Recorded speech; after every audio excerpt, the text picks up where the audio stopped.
তো মৰমৰ ষ্টুডেণ্টছ সকলোকে স্বাগতম জনাইছোঁ আছাম ষ্টাডি ইনফো ইউটিউব চেনেলটোলৈ তো ছাত্ৰ ছাত্ৰীসকল বহুতে কমেণ্ট কৰি আছে পলিটিকেল চায়েন্স লাগে তো তোমালোকৰ 21 ফেব্ৰুৱাৰী তাৰিখে আছে পলিটিকেল চায়েন্সৰ কুৱেশ্যন পেপাৰ তো গোটেই কুৱেশ্যন পেপাৰখন তোমালোকক মই দেখাই দিম তোমালোকে ইয়াৰ পৰা ভালদৰে কুৱেশ্যনখিনি তোমালোকে চাই লোৱা আৰু তোমালোকৰ ইয়াৰ পৰা 100% তোমালোকৰ কমন কুৱেশ্যন আনসাৰ পৰিবই কাৰণ তোমালোকৰ যিগিটা পৰীক্ষা পাৰ হৈ গ'ল সেই পাৰ হৈ যোৱা পৰীক্ষাগিটা তোমালোকৰ আমাৰ ভিডিঅ'ৰ পৰা যোনসকলে চাই আছিলে বহুত কুৱেশ্যন কমন পৰিলে তো তোমালোকক উইথ এনসাৰটো দি দিম তোমালোকে ভালদৰে নোটকিটা লিখি ল'বা তোমালোকে নিজৰ মতেও লিখিব পাৰিবা কোনো কথা নাই তো তোমালোকে কুৱেশ্যনটা ভালদৰে চাবা তো নতুন চেনেলটো সাবস্ক্ৰাইব কৰি তোমালোকক এটা ৰিকুৱেষ্ট কৰিম তোমালোকে চেনেলটো সাবস্ক্ৰাইব কৰা কাৰণ তোমালোকে সাবস্ক্ৰাইব কৰাটো অতি গুৰুত্বপূৰ্ণ কিয়নো তোমালোকৰ নিজৰ কাৰণে ভাল মই এনেকুৱা ধৰণৰ মেট্ৰিক আৰু হায়াৰ ছেকেণ্ডাৰী কাৰণে ইম্পৰ্টেণ্ট ভিডিঅ' লৈ আহোঁ তো তোমালোকে ভিডিঅ'টো নিজৰ বন্ধু-বান্ধৱীলৈ শ্বেয়াৰ কৰিবা আৰু আমাৰ হোৱাটছআপ গ্ৰুপত জইন হ'বা ডেছক্ৰিপশ্যনত লিংক আছে কমেণ্ট বক্সত লিংক আছে তো তোমালোকে তাত জইন হ'বা তেতিয়া তোমালোকৰ নিজৰে সুবিধা হ'ব এনেকুৱা কুৱেশ্যন আনসাৰখিনি পাই থাকিবা তো এতিয়া ব'লা আমি ভিডিঅ'টো আৰম্ভ কৰোঁ তো ষ্টুডেণ্টছ তোমালোকৰ প্ৰথমতে মই লং কুৱেশ্যনৰ পৰা ষ্টাৰ্ট কৰিছোঁ তোমালোকৰ 21 তাৰিখে এইকেইটা কুৱেশ্যন আহিব তো যোনখিনিয়ে জানে তোমালোকে নিজৰ মতেও লিখিব পাৰিবা নহলে মোৰ মতেও লিখিবা প্ৰথমটো কোৱেশ্যন খুলিছে যে ইয়াত ভাৰতৰ দলীয় ব্যৱস্থাৰ দুটা বৈশিষ্ট্য লিখা তোমালোকৰ পৰীক্ষাত আহিব ভাৰতৰ দলীয় ব্যৱস্থাৰ দুটা বৈশিষ্ট্য লিখিবলৈ তো তোমালোকে জনাগিটা নিজৰ মতেও লিখিব পাৰিবা নহলে মোৰ মতে লিখিলেও তোমালোকে লিখিব পাৰিবা উত্তৰটো হৈছে ভাৰতীয় দলীয় ব্যৱস্থাৰ দুটা বৈশিষ্ট্য হৈছে প্ৰথমটো তোমালোকৰ দলীয় ব্যৱস্থা বহুদলীয় ব্যৱস্থা আৰু দুই নম্বৰটো হৈছে দলত্যাগ তো এই দুটা ব্যৱস্থা তোমালোকে লিখিবা আৰু তোমালোকে এই দুইটা মানে ব্যৱস্থাৰ ওপৰত তোমালোকে অলপ এটা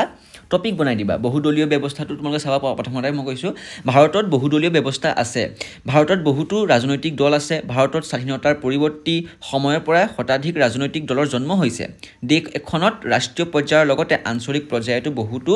দলৰ উপস্থিতি আছে তো তোমালোকে যেনেদৰে দিছিল তেনেদৰে তোমালোকে স্ক্ৰীনত দেখি থকা মানে তোমালোকে ভিডিঅ'টো পাৰিলে ৰখাই ল'বা তোমালোকে লিখি ল'বা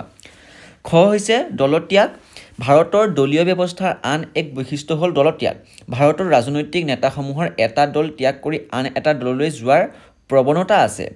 ই দেশ এখনৰ ৰাজনৈতিক বহুখিনি সমস্যাৰ সৃষ্টি কৰে তো এইটো কথা তোমালোকে গম পাইছা তো তোমালোকে এইটো কথা জানা আৰু এইটো দৈনন্দিন জীৱনত পাই আহিছা এজন প্ৰতিনিধি এটা দলৰ পৰা আন এটা দললৈ গ'লে কিমান নষ্ট হয় বিনষ্ট হয় সেইবিলাক তোমালোকৰ ইয়াত কোৱা হৈছে দলত্যাগ তাৰ পাছতে কুৱেশ্যনটো আহিলে যে গুৰুত্বপূৰ্ণ কুৱেশ্যন কংগ্ৰেছৰ সমন্বয়ৰ প্ৰকৃতি বুলিলে কি বুজায় চমুকৈ লিখা তো তোমালোকৰ কুৱেশ্যনটো এইটোত 4 নম্বৰ বা 3 নম্বৰ আহিব পাৰে তো তোমালোকে গোটেই পেৰাগ্ৰাফটো লিখি দিয়া উত্তৰটো হৈছে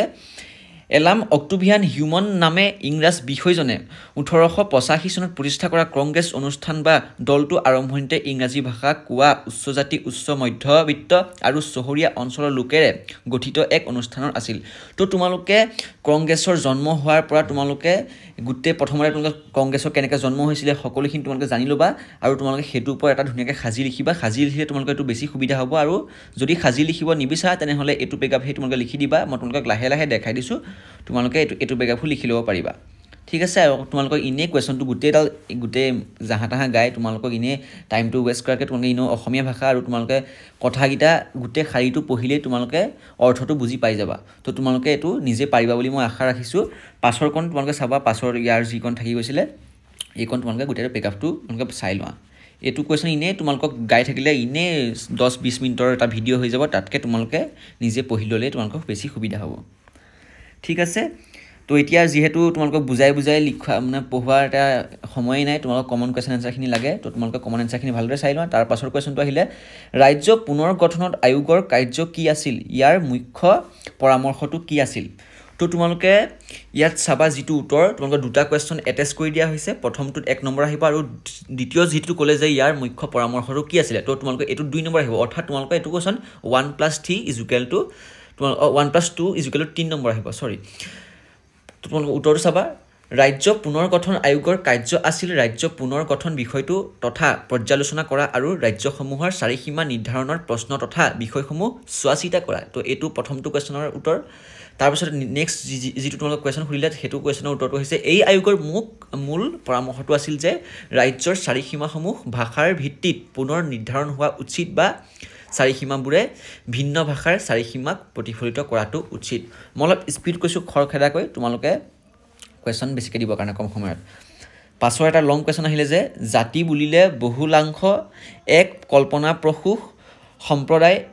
বুজায় যি এক সামূহিক ইতিহাস বিশ্বাস তথা ৰাজনৈতিক আশা আকাংক্ষাৰ দ্বাৰা ঐক্যবদ্ধ হৈ থাকে তো ব্ৰেকগ্ৰাউণ্ড অলপ চাউণ্ড আহিব পাৰে তোমালোকে এইটো ইগন'ৰ কৰিবা ভাৰতক জাতি হিচাপে প্ৰতিষ্ঠা কৰা বৈশিষ্ট্যসমূহ আলোচনা কৰা তো এইটো লং কুৱেশ্যন তোমালোকৰ পৰীক্ষাত 4-5 নম্বৰ আহি যাব ইজিলি তোমালোকে মই যেনেদৰে দিছোঁ তেনেদৰে লিখিলে পাই যাবা উত্তৰটো হৈছে ভাৰতক জাতি হিচাপে প্ৰতিষ্ঠা কৰা বহুতো বৈশিষ্ট্য আছে তলত সেইবোৰ আলোচনা কৰা হ'ল বুলি তোমালোকে নিদিবা কিন্তু ভাৰতত জাতি হিচাপে প্ৰতিষ্ঠা কৰা বহুতো বৈশিষ্ট্য হ'ল বুলি তোমালোকে আছে বুলি দি বা এনেকৈ হ'ল বুলি দি তোমালোকে পইণ্ট দি লিখিবা পইণ্ট দিলে তোমালোকৰ একদম কাটাকাটি গুটকৈ তোমালোকে নম্বৰ পাই যাবা প্ৰথমটো পইণ্ট চাবা এইটো প্ৰথমটো পইণ্ট দেখাই দিছোঁ তোমালোকে লিখি ল'বা তাৰপিছত এই পাছৰ পইণ্টটো আহিলে তোমালোকৰ 2 নম্বৰ যিটো পইণ্ট কৈছে ইয়াত ভাৰতত জাতি হিচাপে প্ৰতিষ্ঠা কৰাৰ আন এক বৈশিষ্ট্য হ'ল ভাৰতৰ গণতান্ত্ৰিক আৰু ধৰ্ম নিৰপেক্ষ আদৰ্শ ই ভাৰতক এক জাতি হিচাপে প্ৰতিষ্ঠা কৰাত ব্যাপক অৰিহণা যোগাইছিল তো এইটো 2 নম্বৰ পইণ্ট 3 নম্বৰ পইণ্ট আৰু 4 নম্বৰ পইণ্ট এই 4টা পইণ্ট চাবা পৰীক্ষা তোমালোকৰ 4 নম্বৰ আহিলেও পাবা তো তোমালোকে 2 নম্বৰ আহে 2টা পইণ্ট লিখিবা 3 নম্বৰ আহে 3টা 4 নম্বৰ আহিলে 4টা পইণ্ট এইটো তোমালোকক সকলোৱে জানাই তোমালোকক এইটো আৰু নুবুজাওঁ পাছৰ কোৱেশ্যনটো আহিলে যে কোন চনত ৰাজ্য পুনৰ গঠন আয়োগ কাৰ্যকৰী কৰা হৈছিল তো তোমালোকে এটা কথা তোমালোকে লং কোৱেশ্যন যিকেইটা দিলোঁ তোমালোকে নিজৰ মতেও কিন্তু লিখিব পাৰা দেই সেইটো কিন্তু কোনো কথা নাই এইকেইটা মই দিয়াতকৈ তোমালোকে বেছি ভালকৈ লিখিব পাৰা তো তোমালোকে যেনেদৰে লিখিলেও তোমালোকে শুদ্ধই হ'ব কিন্তু তোমালোকে নিজৰ মতেও তোমালোকে লিখিব পাৰা মুখস্থ কৰি থকাতকৈ কোন চনত ৰাজ্য পুনৰ গঠন আয়োগ কাৰ্যকৰী কৰা হৈছিলে তো উত্তৰটো হৈছে 1956 চনত ৰাজ্য পুনৰ গঠন আয়োগৰ কাৰ্যকৰী কৰা হৈছিলে এইটো চিম্পল কুৱেশ্যনৰ চিম্পল উত্তৰ 1 নম্বৰ কুৱেশ্যন তোমালোকে আহিলে পৰীক্ষাত পাই যাবা তাৰ পাছৰ কুৱেশ্যনটো হ'ল যে ভাৰতে কেতিয়া স্বাধীনতা লাভ কৰিছিলে এইটো আৰু সকলোৱে সৰুৰ পৰা ক শ্ৰেণীৰ পৰা তোমালোকে পঢ়ি আহিছে ক শ্ৰেণী নহয় প্ৰথম শ্ৰেণীৰ পৰা তোমালোকে পঢ়িয়ে আহিছে এইটো তোমালোকক কি আৰু বুজাম আৰু এইটো একেবাৰে সহজ কুৱেশ্যন এইটো কুৱেশ্যন তোমালোকে পৰীক্ষাত নাহিবও পাৰে কিন্তু দেই ইমান মানে সহজ কুৱেশ্যন কেতিয়াও নাহে কোন চনৰ কোন মাহত ভাৰতক গণৰাজ্য হিচাপে ঘোষণা কৰা হৈছিলে তো এইটো সকলোৱে জানাই 1950 চনৰ 26 জানুৱাৰী তাৰিখে গুৰুত্বপূৰ্ণ কুৱেশ্যন এইটো ইমান গুৰুত্বপূৰ্ণ বুলি মানে তোমালোকেতো জনাটো দৰকাৰ আৰু এইটো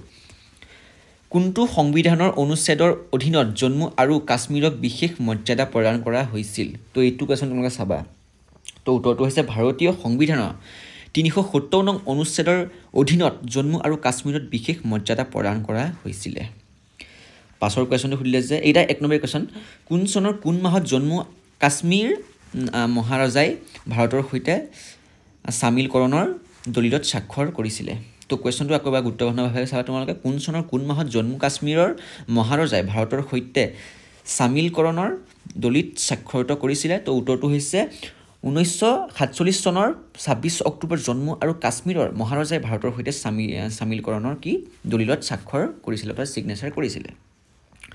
তাৰ পাছৰ কুৱেশ্যনটো আহিলে যে এটা ৰাজনৈতিক দলে আভ্যন্তৰীণ কণ্ডলৰ কেনেদৰে মোকাবিলা কৰা উচিত ইয়াৰ কিছুমান পৰামৰ্শ আছে প্ৰত্যেকটোৰ কথা ভাবা আৰু প্ৰত্যেকৰে সুবিধা আৰু অসুবিধাৰ এখন তালিকা প্ৰস্তুত কৰা তোমালোকৰ এইটো কুৱেশ্যন এনেদৰে নুসুধি তোমালোকক কুৱেশ্যনটো সুধিলে প্ৰত্যেকৰ কথা ভাবা চাবাবিলাক তোমালোকে নিদিব পাৰে ডাইৰেক্ট সুবিধা আৰু অসুবিধাটোৰ বিষয়ে মানে তোমালোকে অলপ বহলাই লিখা তো তোমালোকে চাবা মই যেনেদৰে দিছোঁ উত্তৰটো হৈছে এটা ৰাজনৈতিক দলে আভ্যন্তৰীণ কণ্ডলৰ কেনেদৰে মোকাবিলা কৰা উচিত ইয়াৰ কেইটামান পৰামৰ্শ আছে সেইসমূহ হৈছে বুলি দিলেও তোমালোকে এই পইণ্টটা লিখিব পাৰা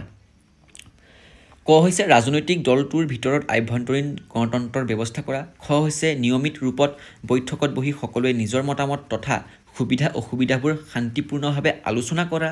গ হৈছে দলটোক দৃঢ়নীতি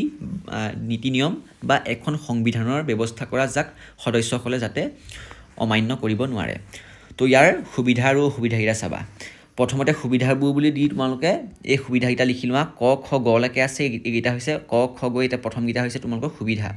স্ক্ৰীনত তোমালোকে দেখিছা পাইলৰ ভিতৰতে তোমালোকে ৰখাই গোটেইকেইটা ভালদৰে নোট বনাই তোমালোকে লিখি ল'বা পৰীক্ষাৰ কাৰণে 21 তাৰিখে তোমালোকৰ পৰীক্ষা আছে গতিকে মই আজি তোমাৰ 17 তাৰিখে ভিডিঅ'টো বনাইছোঁ 17 তাৰিখে তোমালোকক আপলোড দিছোঁ যাতে তোমালোকৰ আৰু আজি তোমালোকে নোটকেইটা লৈ ভালদৰে কাইলৈৰ পৰা পঢ়িব পাৰা কাইলৈ আকৌ দিম তোমালোকক ইয়াৰ পাছৰ পেপাৰটো লৈ আহিম অসুবিধাবোৰ হৈছে ক খ গটো নাই নেকি চাই লওঁ গ আছে তোমালোকৰ ক খ লৈকে তোমালোকে এইটো অসুবিধা লিখি লোৱা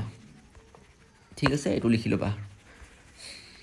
পাছৰ কুৱেশ্যনটো আহিলে যে তোমালোকৰ 1970 চনৰ আদি ভাগত ইন্দিৰা গান্ধী চৰকাৰৰ জনপ্ৰিয়তাৰ কাৰণবিলাকক কি বুলি কোৱা হয় তো তোমালোকে এইটো চাবা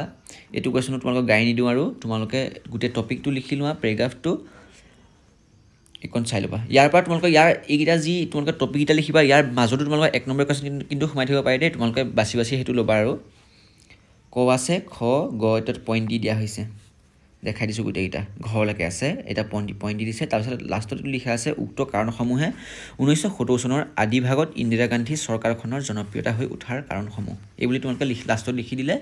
পৰীক্ষকে ভাল পাব পঢ়ি পৰীক্ষকে যিমানে ভাল পাব তোমালোকক সিমানে নম্বৰটো গেইন হ'ব সেইটো কথা ভাবি ল'বা কিন্তু পলিটিকেল সায়েন্সত তোমালোকে লেটাৰটো উঠাব লাগিব যেনে তেনে কি কাৰণত 1969 চনত কংগ্ৰেছ দল বিভাজিত হৈছিলে এইটো এটা খুবেই গুৰুত্বপূৰ্ণ কোৱেশ্চন পৰীক্ষাত আহি থাকে যে কি কাৰণত 1900 তোমালোকে চনটো নিদিব পাৰে দেই তোমালোকে ইয়াৰ পৰা এক নম্বৰ কোৱেশ্চনটা তোমালোকে আহি যাব পাৰে কংগ্ৰেছ দল বিভাজিত কেতিয়া হৈছিলে তো 1969 লিখিবা তাৰ পিছত তোমালোকে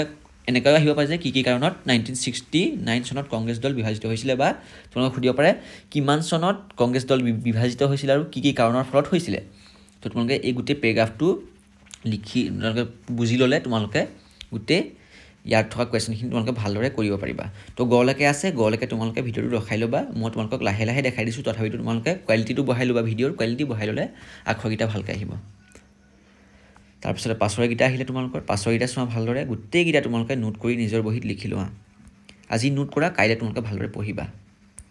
পাছৰ কুৱেশ্যনটো আহিলে যে ভাৰতত সাম্প্ৰদায়িকতাবাদৰ উত্থানৰ দুটা কাৰণ লিখিবা পৰীক্ষা 2 নম্বৰ আহিব তো উত্তৰটো হৈছে ভাৰত সাম্প্ৰদায়িকভাৱে উত্থানৰ দুটা কাৰণ হৈছে এক নম্বৰ হৈছে ব্ৰিটিছৰ বিভাজন আৰু শাসন নীতি এইটো প্ৰথমটো কাৰণ তাৰপিছতে নেক্সটটো হৈছে নেক্সট ইয়াতে আছে তলতে আছে সাম্প্ৰদায়িক গঠন তো এই দুটা তোমালোকে লিখি লোৱা ব্ৰিটিছৰ বিভাজন আৰু শাসন নীতি তাৰ বিষয়ে অকমান মই লিখি দিয়া হৈছে তোমালোকে লিখি লিবা পাৰিলে নিলিখিলেও কোনো কথা নাই বাৰু 2 নম্বৰ লিখিবা সাম্প্ৰদায়িক গঠন পৰিপাটিকে লিখিবা পাছৰ কোৱেশ্চন চাবা সাম্প্ৰদায়িকতাৰ বাদ বুলিলে কি বুজা তো উত্তৰ হৈছে বহু চিন্তাবিদে সাম্প্ৰদায়িকতাবাদৰ বিষয়ে বিভিন্ন ধৰণৰ সংজ্ঞা বহাইছে কিন্তু সাধাৰণ অৰ্থত সাম্প্ৰদায়িকতাবাদৰ বুলিলে ধৰ্মীয় সম্প্ৰদায়সমূহৰ পৰম্পৰাৰ প্ৰতি বিৰোধিতা আৰু বিভেদ বুজায় ই সাম্প্ৰদায়িকভাৱে মনোভাৱাপন্ন অথবা ধৰ্মোৎপাদনাত বুজায় এইটো এখন চাবা তাৰপিছত আহিছে যে বহুজন সমাজ পাৰ্টিৰ বিষয়ে চমুকৈ লিখা এইটো চমুটোকা আহিব পাৰে বহুজন সমাজ পাৰ্টি তো তোমালোকে যেনেদৰে দিছোঁ তেনেদৰে গোটেই পেৰাগ্ৰাফটো লিখি লোৱা এইটো গাই নাথাকোঁ টাইমটো তোমালোকৰ লছ হ'ব তো তোমালোকৰ ভিডিঅ'টো ইমানেই এইকেইটা কুৱেশ্যন আহিলে তোমালোকৰ এইকেইটা টপিক আজি দিলোঁ তাৰপিছত নেক্সট ভিডিঅ'ত তোমালোকক আৰু ইম্পৰ্টেণ্ট কুৱেশ্যন এনচাৰ দিম তো তোমালোকে ৱেইট কৰা ভিডিঅ'লৈ আমাৰ চেনেলটো ছাবস্ক্ৰাইব কৰি ৰখাবা এনেকুৱা ধৰণৰ তোমালোকৰ প্ৰত্যেক দিনাখনি পৰীক্ষাৰ আগে তোমালোকক ইম্পৰ্টেণ্ট কুৱেশ্যন এনচাৰ দিম আৰু লেটেষ্ট আপডেট দি থাকিম তো ইমানেই ভিডিঅ'টো আশা কৰোঁ সকলোৱে ভাল লাগিলে নিশ্চয়কৈ নিজৰ বন্ধু বান্ধৱীৰ বিষয়ে তোমালোকে যিমান পাৰে শ্বেয়াৰ কৰা সকলোৱে যাতে লেটাৰ মাৰ্কটো উঠাব পাৰে পলিটিকেল চায়েন্সত তাৰে আশা কৰিছোঁ আৰু তোমালোকে সকলোৱে এক্সামটো ভালকৈ দিবা ধন্যবাদ